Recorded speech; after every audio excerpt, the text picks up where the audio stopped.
시청자 여러분 안녕하십니까? 뉴스데일리 베스트 시작합니다.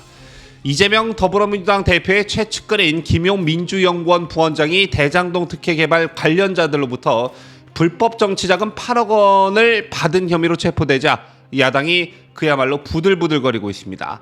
검찰의 당사 압수수색을 저지하기 위해 의원 총동원령을 내리더니 그 다음날엔 대검찰청 국정감사를 거부하기도 했지요. 이번 일이 이번 주 초중반에 일어났으니 이번 주말 여론 숙려 기간을 거쳐 민심이 어떻게 반응할지는 조금 더 지켜봐야겠지만 너무나 명백한 사건을 두고 야당 탄압과 기획 수사 운운하는 민주당의 호소가 얼마나 민심에 먹혀들지 모르겠습니다. 이미 여러분 인지하고 계신 대로 이번 사건의 핵심은 대장동 사업에서 불법 대선 자금이 흘러나왔는지입니다. 결국은 돈의 흐름이 핵심이라는 것이고 또 어디에 쓰였는지 누굴 위해 쓰였는지 이 과정에서 이재명은 이런 사실을 인지하고 있었는지가 앞으로 밝혀져야 할 부분이라 볼 수 있는데요. 그 중심에 검찰에 의해 긴급 체포된 김용이라는 사람이 자리하고 있습니다. 이재명은 지난해 10월 김용에 대해 측근이라면 정진상, 김용 정도는 돼야 하지 않겠느냐라고 말한 바 있죠. 또 이에 앞서 김용 부원장의 출판 기념회에서는 제 분신과도 같은 사람이라고도 말했습니다. 그렇다면 자신이 말한 측근 중에 측근 이재명이 본인이 분신이라고 말할 정도의 사람이 대선 경선이 시작될 무렵 떳떳하지 못한 돈을 대장동 일당으로부터 받았다면 그 돈은 어디에 쓰여졌을까요? 이재명의 당선을 위해 영혼까지 바쳤을 김용이 차 사고 집 사고 옷 사입고 맛있는 거 먹고 이런 데 돈을 썼을까요? 아니면 노후자금으로 어디죠? 시골 마을 마늘밭에 묻어놨을까요? 여러 가지 정황상으로 볼 때 또 이재명과 김용 이 두 사람의 특수한 관계로 봤을 때 이 돈이 어디에 쓰여졌는지는 쉽게 예상 가능한 일입니다. 민심도 이에 반응했는지 오늘 발표된 한국갤럽 여론조사에서 민주당에 대한 정당 지지도가 5%가량 급락했습니다.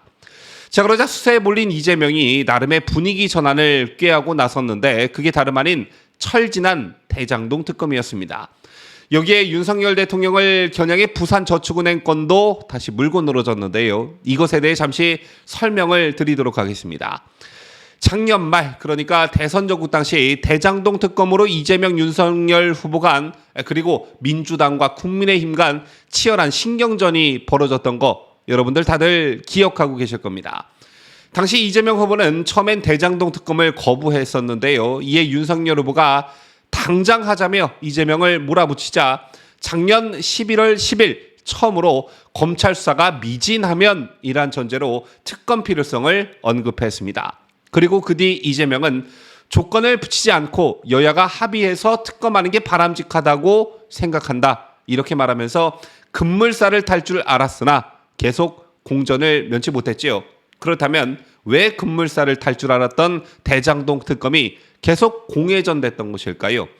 당시 국민의힘 윤석열 후보는 부산저축은행을 포함해 특검을 하자고 얘기했던 게 도대체 언제냐? 할 거라면 180석을 가진 당에서 야당과 특검법 협상에 빨리 들어가면 될 것 아니냐 이렇게 민주당과 이재명을 몰아붙였습니다. 그런데 정작 민주당은 대장동 특검법의 국회 법사위 상정을 거부했고요. 야당의 협의 요구에도 응하지 않았습니다. 즉 대선 후보인 이재명은 언론 플레이를 하며 겉으로는 특검을 찬성하는 척 했지만 속으로는 특검을 막는 이중 플레이를 했던 것입니다. 그때 나왔던 게 바로 부산저축은행 건인데 이건 역시 당시 윤석열 후보가 일찌감치 특검 수용 의사를 밝혔던 것이었는데요. 당시 더불어민주당이 제기했던 윤석열 후보의 부산저축은행 비리 부실 수사의 의혹이란 2009년부터 2010년 대장동 민간개발 업체가 부산저축은행으로부터 1,000억 원이 넘는 대출을 받는 과정에서 불법 알선이 이루어졌는데 2011년 당시 중수부 소속 윤석열 검사가 부실 수사로 이 사건을 덮었다는 의혹이었습니다. 10년 전 일을 다시 꺼내 부실 수사라는 프레임을 걸어 대장동과 관련한 물타기를 시도했다 이렇게 볼 수 있는데 자 그런데 이 부산저축은행을 특검하자는 말도 어느샌가 쏙 들어갔습니다. 그 배경에 당시 윤석열 후보의 한마디가 있었는데요. 당시 윤 후보는 부산저축은행 사건 특검 수용 의사를 재차 강조하면서 10년 전 철저한 수사를 통해 처리한 부산저축은행 사건을 가지고 황당한 소리를 해도 부산저축은행까지 포함해 특검을 받으라는 얘기를 벌써 이미 오래전에 했다며 부산저축은행 건은 아마 특검에서 재수사를 하면 또 재미난 것들이 많이 나올 수 있다 이렇게 말했습니다.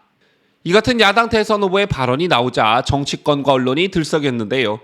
윤 후보의 이 발언 이후 윤 후보가 언급한 재미난 것들이 도대체 뭐냐는 궁금증이 정치권과 언론에서 일었던 것입니다. 그런데 당시 윤석열 후보가 언급한 재미난 것들의 주인공이 노무현 정부 당시 문재인 민정수석과 관련된 이야기 아니냐는 분석이 지배적이었습니다. 이 사건에 대해 잘 알고 계신 분들은 이미 아시겠지만 이 의혹은 2012년 3월 당시 새누리당 이종혁 의원이 2003년 7월 금융감독원 유병태 국장에게 당시 문재인 민정수석 비서관이 부산저축은행 검사를 신중하게 처리해달라는 전화 압력을 넣었다고 폭로하면서 수면 위로 떠올랐었습니다. 당시 이 의원은 그 대가로 2004년부터 노무현 정부 임기 말까지 법무법인 부산과 부산저축은행 간 이루어진 59억 원 법률 자문 계약 간의 상관관계를 규명해야 한다며 59억 원 법률 자문 계약은 정상적인 거래라기보다 뇌물 성격이다라는 주장도 펼쳤는데요.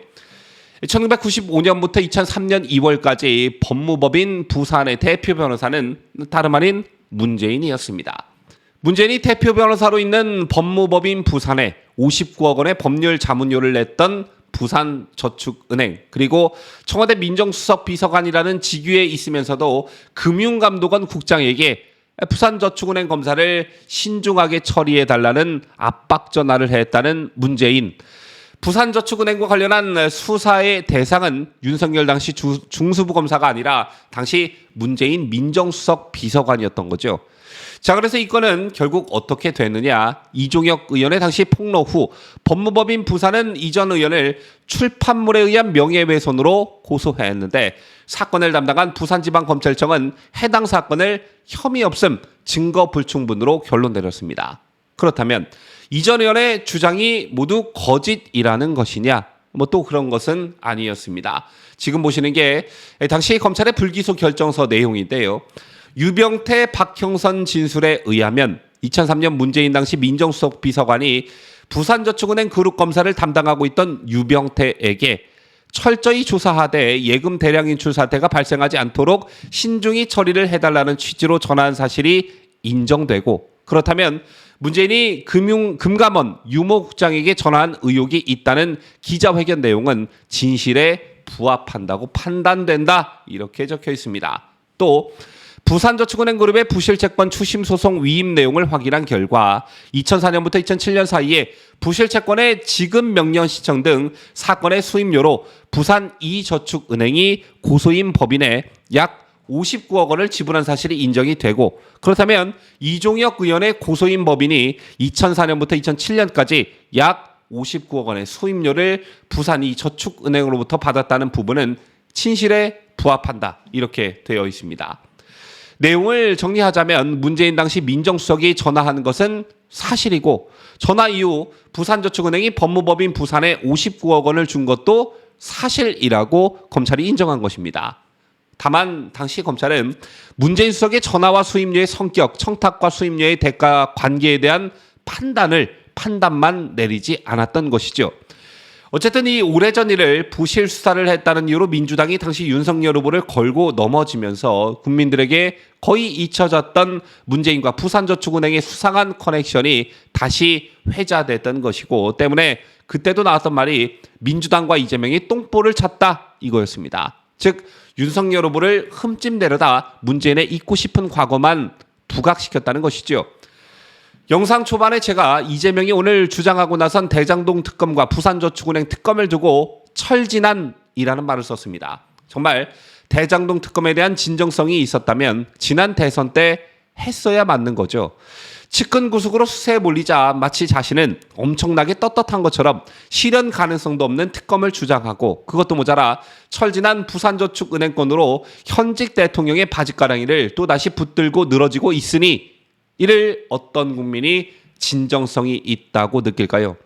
여러분 아시다시피 대장동 사건은 수많은 녹취록과 증거자료가 충만했음에도 문재인 정권의 친정부 성향 검사들에 의해 은폐되고 꼬리 자르기식 수사로 윗선에 대한 진상은 아무것도 밝히지 못했던 그런 사건입니다.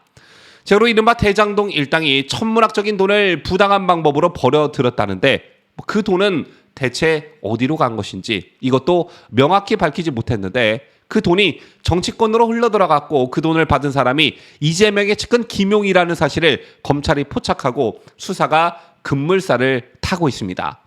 자, 그런데 지금 이 시점에서 특검을 주장하는 것은 사실상의 수사 방해라고 봐야 맞는 거겠죠.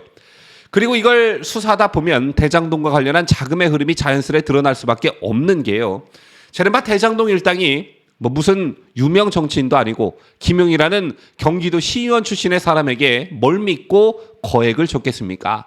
당연히 이재명을 보고 이재명의 당선 가능성을 보고 줬다는 게 너무나 상식적인 것이고요. 또 세상에 공짜라는 말은 없듯 대장동 일당이 천문학적인 돈을 벌어들이는 과정에 성남시 이재명 세력으로부터 큰 편의 제공을 받았기 때문에 돈을 요구할 수 있었고 또 이에 대장동 일당이 돈을 마련해 전달한 것 아니겠습니까?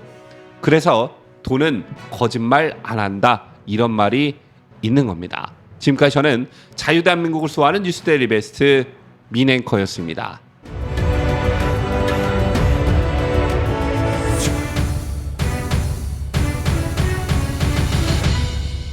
함께해요. 뉴스데일리 베스트.